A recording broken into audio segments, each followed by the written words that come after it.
Hello, সবাই ভালো আছেন? আমরাও ভালো আছি। প্রথমে ঘুম থেকে উঠে আমি গেট মুখে জল দিয়ে দিচ্ছি। তো অনেকটা বড় গেট, অনেকটাই জল লাগে। তো জল দেওয়া হয়ে গেছে, এবার বাইরের গেটে চলে যাব। বাইরের গেটে জল দিচ্ছি, দেখুন। তো জল দেওয়া হয়ে গেছে, এবার বাইরে ঝাঁটাবো। তার আগে বলি, আমাদের বাড়ির সামনে কতগুলো জামরুল গাছ কিনে নিয়ে এসে রাখা আছে। তো বাইকটা ঝাঁটাচ্ছি, দেখুন চারিপাশে গাছপালা ভর্তি। ঝাঁটাতে গেলে শুধু বেঁধে যায়। তো আবার সামনে মাছগুলো রেখে দিয়ে গেছে। জুতোটাকে বাম হাত দিয়ে সরিয়ে দিলাম, দিয়ে বাইকটা ঝাঁটাচ্ছি। বাম সাইডে আবার খানিকটা রাবিশও পড়ে আছে। তো রাবিশের কোলে ঝাঁটিয়ে কাঁড়ি করে দিলাম, দিয়ে এবার বাইরে চলে যাব। গেট মুখে জল দিয়েছিলাম, দেখেছিলেন। রাস্তার অনেক পাতা নোটা পরে ঝাঁটিয়ে দিলাম, দেওয়ার পরে চলে গেলাম আমাদের সবজির বাগানে। কত কুঁদলি হয়েছে দেখুন। কুঁদলিগুলো আমি এক এক করে পাচ্ছি। কুঁদলি আমার খেতে খুব ভালো লাগে। আপনাদের কেমন লাগে আপনারা জানাবেন। তো কুঁদলি প্রায় তোলা হয়ে এসছে, এবার চলে যাব আপনাদের কতটা কুঁদলি তুলেছি দেখানোর জন্য। তো দেখুন, এই কুঁদলিগুলো 8 থেকে 900 গ্রাম আছে। তো সাইডে কত রকমের গাছ আছে। তো দেখুন, এগুলো আমাদের ঝিঙা গাছ। তো এবার বরবটি গাছ হয়েছে, খানিকটা বরবটি তুলে নিলাম। প্রচুর বরবটি গাছ, আমি 10 থেকে 12টা গাছে বরবটি তুলছি। আর আমার তোলার সময় নেই, সকালে অনেক কাজ থাকে। তো তুলছি, দেখুন। সাইডে আবার ভেন্ডি গাছও লাগিয়েছে।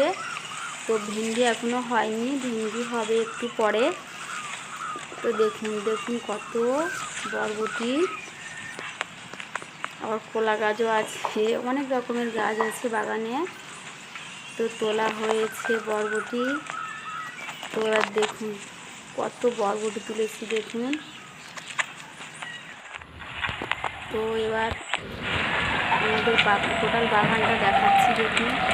ওখানে আমি ভেন্ডি সবজিগুলো তুলে নিয়ে এবার বাড়ির দিকে যাচ্ছি। অনেকটাই সবজি বাগান। তো বাড়ির কাজ সেরে এবার কী করে আজকের আঁটল পাততে হয় সেটা দেখাবো। আঁটল পাতার সময় এই যে আটাটা দেখছেন, আটাটা আঁটলের ভিতরে দিয়ে দিয়েছে। এরপর দেওয়ার পরে এবার আঁটলটাকে ভালো করে মুখটা বাঁধতে হবে। তো দাদা আঁটল বাঁধছে, দেখুন। এরপর দাদা নেমে যাচ্ছে জলে। নামার পরে এই আঁটলটাকে ভালো করে পাতছে, দেখুন কীভাবে বাঁধতে হয়, কীভাবে কি করতে হয়, দেখুন। তো দিকে যে দুটো লাঠি পোতা, ওই দিকটায় মুখ করেছে আঁটলের, এদিকটা পেছন। তো বাঁধা হয়ে এসছে। এরপর পরের আঁটলেও একইভাবে খাবার দিয়ে বাঁধতে চলে গেল। এগুলোকে আমরা সাইড বৃত্তি বলি। তো ঘেরের যে আল আছে, এই যে আলের সাইডে সাইডে এইগুলো পাতা হয় নেট, খানিক 4 থেকে 5 হাত নেট দিয়ে পেতে তারপর আঁটলটাকে বসানো হয়। তো আঁটলটা কমপ্লিট পাতা হয়ে গেছে। তো এবার উঠে আসছে। এরপর তো আমাদের ঘেরে পাশের জলকট থেকে জল যাচ্ছে। জল যেদিকে যায় তার অপোজিটের মাছগুলো অন্য জল করে চলে আসে, যার জন্য ঘোকটাকে মারার জন্য খানিকটা পা দিয়ে কিংবা মাটি তুলে ঘোকটাকে মারছে। না মারলে আমাদের জলকরের মাছ সব এই জলকরে চলে আসবে। আগেরগুলো ঘন আঁটল ছিল, এই আঁটলটা বাগদা ধরার জন্য, বড় বাগদা। তো আটা মাখাটা বসিয়ে দিল। দেওয়ার পরে ভালো করে চেপে দিতে হবে, না হলে নিচের থেকে আটা ধুয়ে ধুয়ে পড়ে যাবে। তো এরপর আঁটলের মুখটা বাঁধছে, তার আগে দেখিয়ে দিই। তো আমাদের ঘেরে প্রচুর ঝাঁঝি হয়েছে, যার জন্য মাছ জল করে তেমন খেলা করতে পারে না, ওই ঝাঁঝির ভেতরে থাকে। তো দেখুন কিভাবে ঝাঁঝি হয়েছে। আঁটলটা মনে হয় দাদার বাঁধা হয়ে গেছে। এরপর জলে নেমে আঁটলটা বসাবে। এইভাবে প্রত্যেকটা আঁটলে খাবার দিয়ে আমরা পাতি, মোড়ানি পড়লে, তার আগে নয়। দেখুন জলকরের জল কমে গেছে। তো পানকৌটি আর বক মাছ ধরে খাওয়ার জন্য কীভাবে পাড়ে বসে আছে। তো দুদিন আঁটল পাতা হয়নি। তো আঁটল পাততে পাততে এসে দেখলাম যে পয়ান মুখের কী অবস্থা দেখুন, ভেঙে গেছে। তো এই মুহূর্তে যদি না মাটি দেওয়া হয় তাহলে পুরো পাইপ সমেত হবে নদীর সাইডে। তো দাদার দ্বারা তো একা সম্ভব নয়। তো আজকে যেটুকু পারছে সেটুকু ঠিক করছে।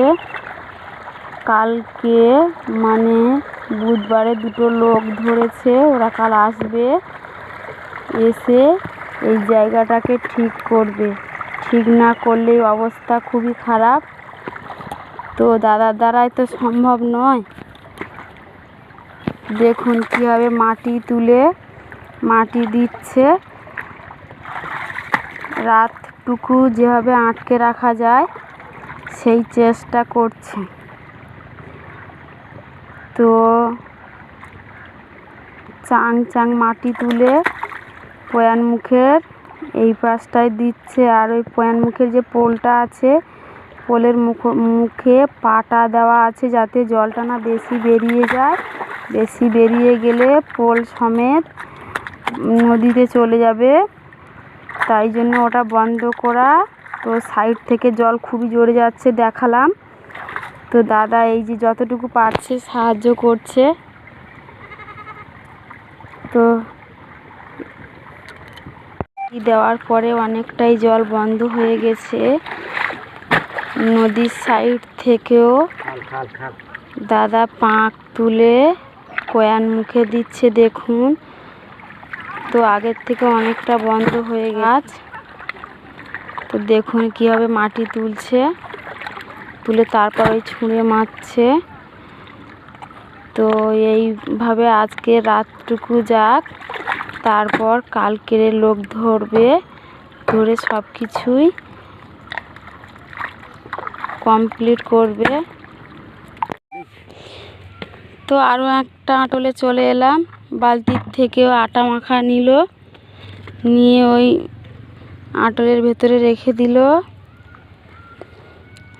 দেওয়ার পরে আঁটলটা নিয়ে নেমে যাচ্ছে। তো দেখুন কীভাবে বসাচ্ছে। ঠিকভাবে না বসালে মাছ ঢুকবে না আঁটলের ভেতরে। তো আঁটলটা বসানো হয়ে গেছে, এবার দড়িটা দিয়ে বাঁধছে। তো ভালো করে করো, বাঁধো। দাদার গরম লেগেছে তাই মাটিতে এই জল করে জাবড়ে বসে পড়লো। তো পাতা হয়ে গেছে। তো এবার লাস্ট আঁটল পাতা হবে। তো চলে গেলাম। তো এটাই লাস্ট আঁটল আজকে। তো পাচ্ছে, এ করো, বসাও। দেখুন নিচে যেন ফাঁকা না থাকে, তাহলে কিন্তু মাছ নিচের থেকে বেরিয়ে যাবে। তো দেখুন বাঁধা প্রায় হয়ে এসছে। তো এবার গিট দিয়ে সুরকি দিলেই বাঁধা কমপ্লিট হবে। তো গিট বাঁধা হয়ে গেছে, এরপর সুরকি বাঁধছে। তো এরপরে করো মাটিতে দেখে নাও, মাটির নিচটাই ভালো করে দেখে নাও, না হলে মাছ উঠবে না তো আঁটলে। দেখা হয়ে গেছে, এরপর চলে যাব বাড়ির দিকে। তো বাড়ির দিকে চলে এলাম, রৌদ্র পড়েছে, গরম।